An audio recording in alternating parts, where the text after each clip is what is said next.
Yeah, we're live. Okay, You thank put you. it? You did. Today's the 16th, you guys, so whenever you see this video. Cody. Today's quote's up there, number 29. Today's decisions create tomorrow's experiences. So, how true American history can be to you. All right, last time we stopped, we actually began chapter 10 in New Democracy. And what did we emphasize? What was the whole emphasis of the title of the chapter? All right, if you didn't catch that, he said white man's democracy. And notice white man. And it's for a purpose. It does, change, thank goodness. But keep that in mind. Where I say we would take off today is around page 129, and it's the start of our two-party system that we're currently involved in. There's still some slight changes in the name, and the Democratic ferment.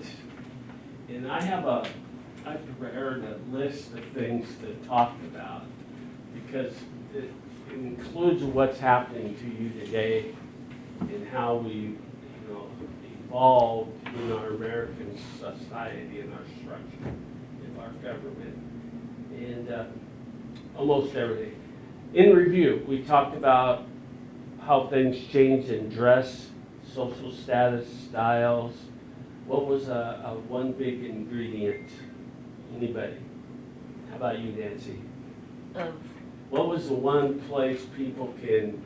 Oh, the hotels.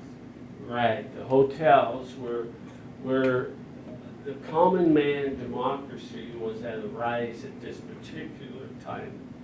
And anybody could go to the hotel, be part of the meeting, actually partake in the meal, as long as you had the money. It didn't matter if you were high status or low status.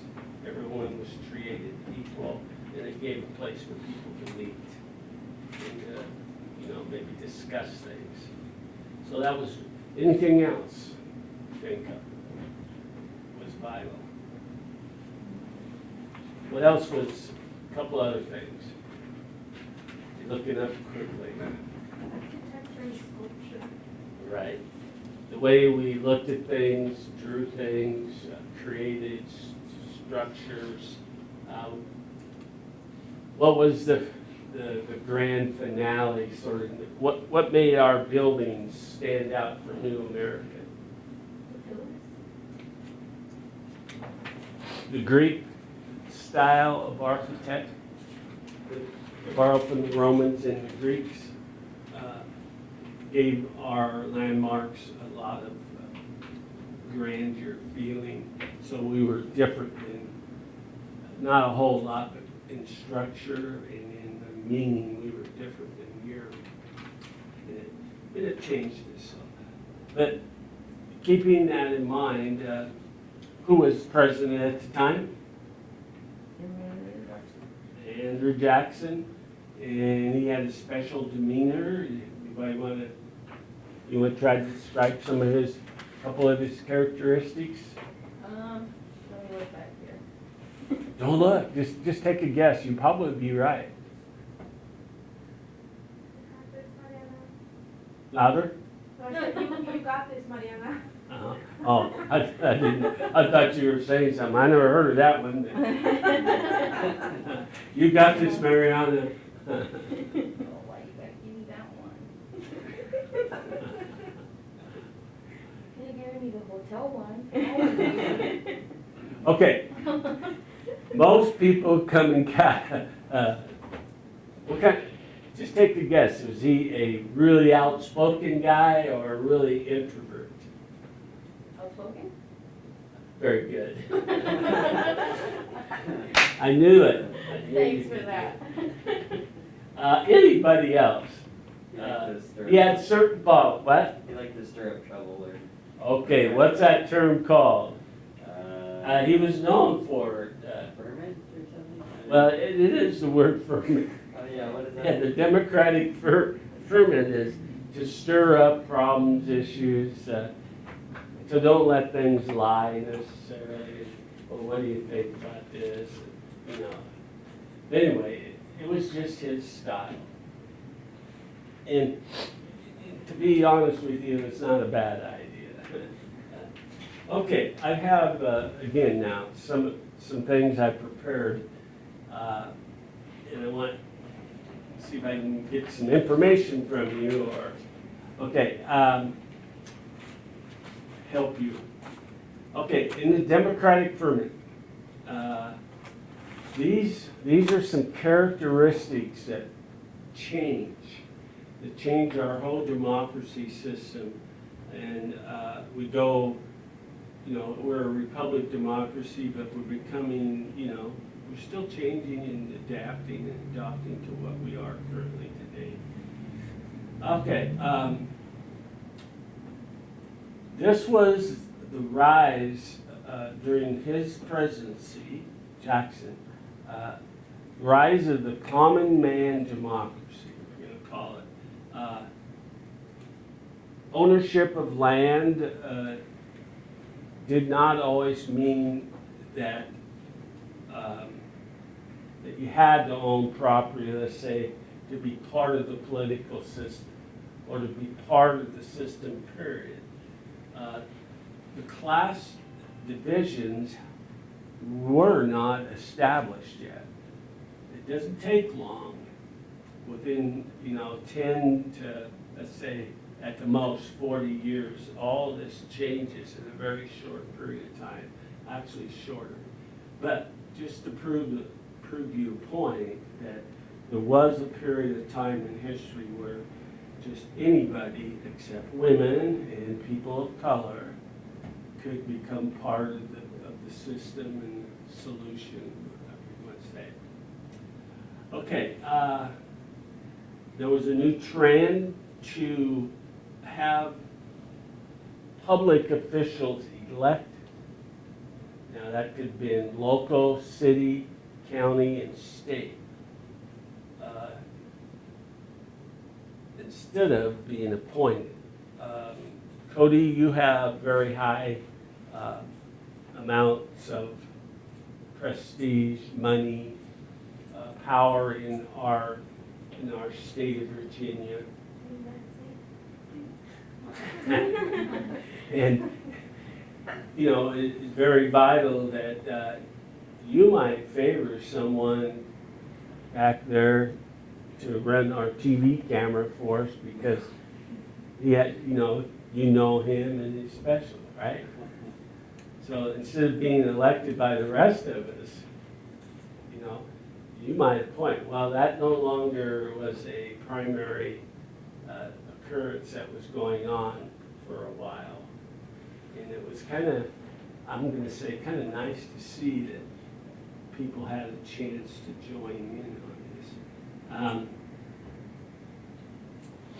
Also with changes that we talked about, we didn't mention it in our review, but remember the press and stuff, how it was changing and how things were being tainted. And, start of our so-called current press, sometimes it has no always report everything from both sides of the picture, but with that in mind, people saw a change of way to communicate, to let out, I have a certain political view, you have one, she has one, so how am I going to get that out? Well, the obvious way is for us just to hold speeches or rallies and small group gatherings, maybe even through the church, if depending on what church we belong to at the time, and the changes that were evolving in that. But it was a new way of politicking. So if you could get your message out with a book, a pamphlet, a flyer, some type of, now remember what I called a pamphlet? It had to be at least 2 pages or more. And don't know why I picked that, but I did.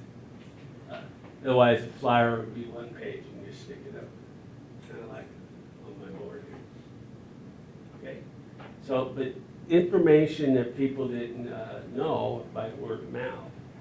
So it becomes circulated, and then, of course, you know, we had different means of getting things out there now with horses and no cars yet. But okay, now, with this in mind, the press becomes a new form of occupation, a new form of looking things. I mentioned this the other day too. Journalism becomes a new word in the roundabout way. It's a word that can put out information. It can be tainted or not, but journalism became an occupation that people looked at certain people. Nancy is one of the best journalists of West Richland. So if we want something printed or spread or put out there for the public or for all of us, we would go to Nancy and her company or whatever her technique was and accept it. And that was quite common.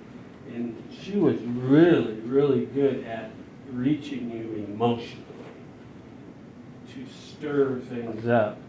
Kind of like Jackson, in other words, by what she printed and how she printed. And then as politicians or people in authority, we became better at presenting ourselves with emotions and, you know, with that kind of flavor to get our point across. And it kind of became the new political way, exciting the masses of people through this kind of thing. Okay, now, in order to keep this growing, my next step, I believe this is number 4. Let's see. Yeah.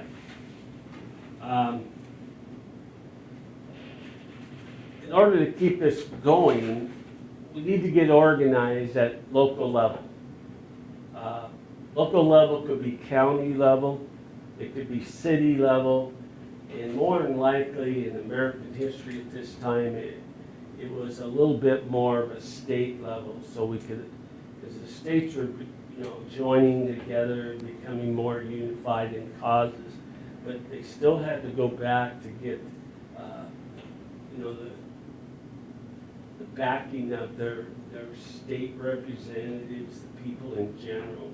Because the people in general still had a little bit of power of saying this is what we need or not need. Now, that is not always true. And again, in this free man's democratic process, it changes quickly. And I want you to keep that in mind. Now, when you do that, you create organizations that abide by certain rules to get certain things done. Now we got this problem, Mariana doesn't agree with the rules that we set for this class. So she has an avenue to go. She can petition, she can do this, or she can just, you know, fight it or whatever. But it gives you an idea what to expect. In this course, if you're united and you're organized, you have a little more power, and we get things done a little quicker. So it became a very common thing to build statewide political organizations, because where does this lead to usually? From state to what? National? National, nation, yes. And you'll see that. Now, why would you think the states would have organized organizations for political reasons, let's say? What would be a common thing? what would happen if you did? Wouldn't be represented correctly. Louder? You wouldn't be represented correctly. Okay, there's a possibility you're not gonna be represented correctly. What else could happen? Division of the nation. Okay, not only division of the nation, but the division of yourselves, of your state. See, in here, we have 1, 2, 3, 4, 5, myself 6. We definitely have 6 different points of view, yet we're here together in an American history class. So we have one common interest, but we may have 6 different ways to get there.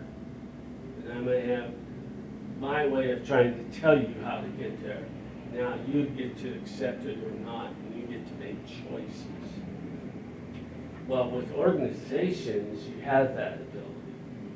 You got to look at it that way. I don't like Nancy's organization because she doesn't believe in getting this done and sent to the state representatives so they can send it to the national. But I do like Cody's, so I'm going to join his group. Now, see what that does? It creates division among ourselves. Can we come together as a caucus? I think you've heard that word, politics, and come up with a platform that can represent, and I already said this, I think earlier, our state of Virginia. And we're 6 representatives in the state, 6 regions. Can we come up with that? And we're hoping we can, and that's what people were hoping. Now, where to go from that could be another issue. Okay, when you do that, you naturally create checks and balances. Because it just falls into place. If I don't like Liz's way, I'm going to throw something at it over here through somebody else's way, and that will check her or stop her movement a little bit. In order for her to continue, she's going to have to adjust and think of something else or add something that will pull me over to her side. And guess what that is usually? And you've seen that lately?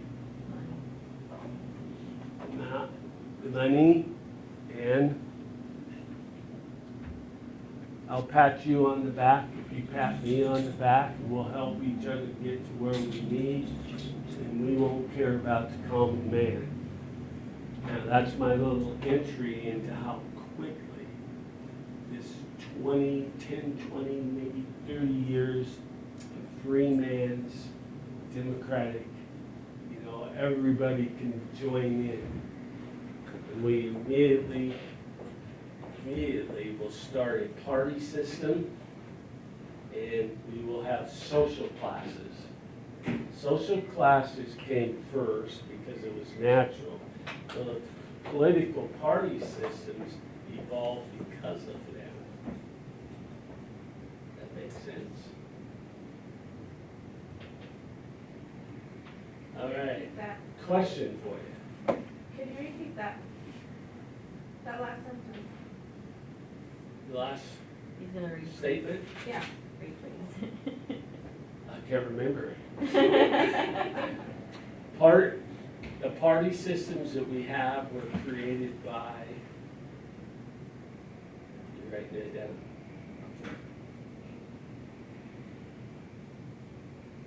The differences we had in, I'm trying to search for the right word,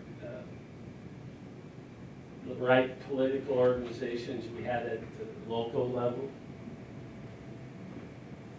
But what happens is these organizations evolve into 1 or 2 that will get along. Can we make it through this system with 6 of us, 6 different organizations?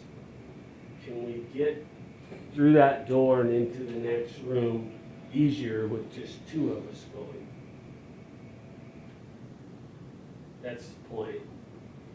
Or if we start out with 20 of us, is it easier for us to go through there with 3? Well, that's a natural thing about party systems. And this is why your textbook calls it the two-party system. And you're gonna find out in just a few more minutes how much power these systems can get quickly. Now, before I move on, a couple of other things occur at the national level. It's really key. How we elect president. I think I made this, step number 6. Anyways, we took political organizations in 4 and organized them into effective checks and balances at number 5 at the state level. And now we're at 6.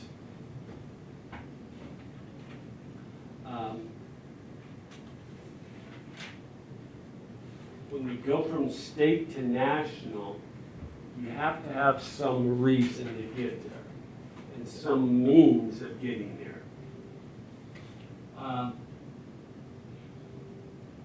How do you think, changing subjects just a little, how do you think the Tri-Cities gets their information out to the rest of the state, how this area of the state feels? Now, we have 300,000 people. Spokane has 500,000 people. Okay? The next really major area is on the west side. Seattle, and all those suburbs, let's say. The rest of the state of Washington is not, that big in one concentrated area, are they? If you take Moses Lake, Yakima, you would have to combine all the Yakima Valley towards the foothills of Ellensburg back this way, all those little towns there, to get anything that represent one. What's one common thing that area has? Mammoth, Sunnyside, that whole up and down the freeway there, all those little towns. What's their one common theme, probably? Way of living. Farming, agriculture. America. Okay, it could be all kinds of things, but it's basically farming, isn't it? Yakima is, itself is a larger farming town with some commercial industries and stuff, airport, hospital, but it is still a localized farm. Now, if you get to the Tri-Cities or Spokane, things change a little. You still have some farming, a lot of farming, but you have other infrastructure that puts out a vision or a fight for certain things. So, if you're campaigning for governor, where are you going to spend most of your time? In the city. If you added Spokane, Tri-Cities, and Moses Lake over to Pullman, down to the Oregon border, Walla Walla, this whole area still would not equal the population of Seattle. Inner Seattle, Tacoma, Everett. So, I'm willing to say 3/4 of the population of this state is on the west side of the Cascades. So, you're going to spend 3/4 of your time there and lots of time here for the common farmer or whatever. So you have that same situation in American history. People in power tend to abuse it. And this is where it really starts to change again. After the good intentions of a Republic representative of all of us can become, and really today, all of us can run for Congress, but are we gonna get anywhere? Is it our drive? Do we have the resources? Do we have the money and enough people around us to push us, to help us get there? They were stuck with the same thing. So to make this fair, back to the point, we changed the way that we elected president. In what way was that? Can you imagine? This would be pretty cool. I don't think we could go back to it. What am I thinking? Remember, we already started out with electoral college. During this era, this short era of time, we go back to college. We literally go back to popular vote to select a president. It didn't take long for some people in power to say, hey, you're not representing all the people, but I want you to know that that was tried again. We still do a popular vote for president. And just about 75% of the time, maybe a little higher, the person that wins the popular vote doesn't win the presidency of the United States. I'm not sure how it came out. I think Biden had just a few more this time. But I'm not sure if it's finished yet. Interesting, huh? Do you want it to be done? Glad you have an opinion. Okay, now, who would this tick off? After we already established some things. If we're gonna go back to a popular vote today, The other people that were doing the, okay, you're getting there. Why do we have the electoral college? This is where people get confused and hate the electoral college instead of the popular vote. But in order to make it kind of equally fair in votes, you go to an electoral college who represents a certain amount of people. Okay? Now, the electoral college can be misleading also. All right. And you know this, may not know exact states, but there are 11 states out of 50, well, I think it's 13. Anyway, somewhere in there that carry the most electoral votes. They can carry an election, can't they? If it takes 270 electoral votes, it's a little more than 13, to become president, you can primarily, it's like we talked about a little while ago, at a different level, concentrate your effort on those bigger states with the most electoral votes and a few of the other states to get yourself elected. So why go out to Alaska or Hawaii with 6 and 4 votes? You know how many the state has?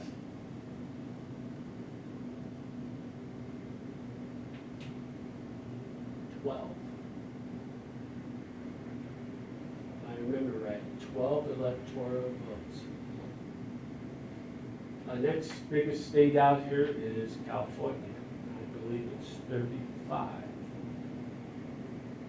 Then it goes to Texas. And then the Panhandle, Texas is more than that. Then I call the Panhandle Iowa. You know, you start up Ohio, Minnesota, and you're actually edging eastward. Okay, if you take a line and draw it on the map, you can see this. I think it might even be in the back of your textbook, electoral college, the votes for each one. I'm not positive. But now, we thought that was the fairest way. So what do you do now when you want something done? Go to those ones. You go to certain people in certain states who have the power.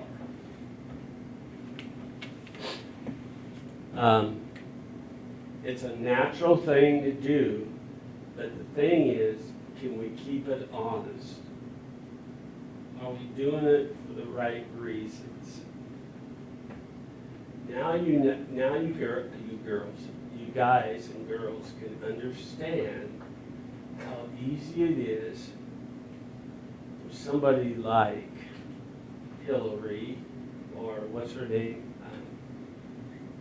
Nancy Pelosi, to get certain positions in the Senate and the House, because this is based on seniority, by the way, but to keep their position in their state vote electoral, to keep themselves in Congress, to keep their opinions going. Now, it does take into account certain people have lots of money. Certain people own or have things to do with certain manufacturers, certain companies that are vital. And I can't ever agree with this. Look how much power, where's my phone? Who's the main sources? Like, Companies. Who can go in and take stuff off your phone without your knowledge? The owner of Facebook, Mark. You know who that is? Zuckerberg or whatever. All of a sudden there's something on there and now it's not because you made a political comment. Tweeter. What gave them the right, from this American history, what gave them the right to just step in and do this kind of stuff? Right or wrong? They're practically owned.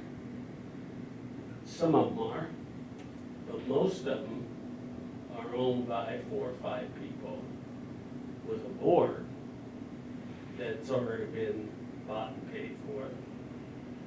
I'm thinking of a real nice company that I actually met one of them, shook his hand, Nike.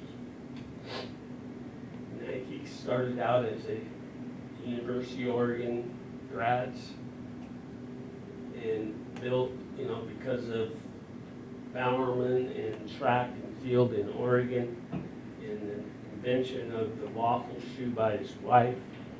And, things just progressed. And now Nike's in trouble at times because they had sold their labor to Asia, where they only had to pay, say, $1 an hour instead of 15 and get the same product, and built their factories there.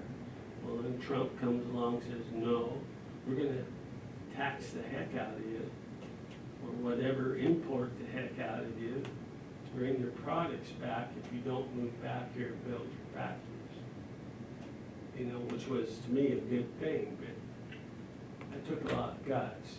And people in power, like Nancy Pelosi and others, you're stirring up the wagon.